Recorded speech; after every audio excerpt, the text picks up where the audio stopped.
question na to, hindi na ito makakapag-antay. Oo. From Regina Sheen, Santa Cruz. If you could go back the day one of your debut and whisper something to yourself, what would it be?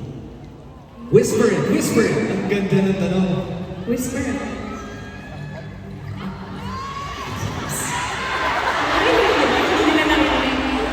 Hi, Joanna.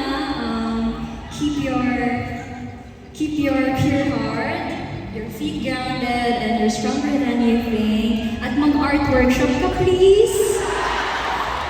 Magpaturo ka mag-drawing. Kasi magaling naman mag-drawing yung papa ko si Tito Boy. At magaling niya mag-drawing. Hindi ko alam ba't di mo nakuha. Pero ayun. Thank you. Hi, Daddy. I love you. Thank you so much. Galing naman. Talk about drawing. So, arts right now. Kasi pag nag-drawing ba ako, naninigas talaga yung daliri mo. But you know what? It's okay. Alam mo bakit? Kasi nung nabuo itong grupong ito, it is a masterpiece.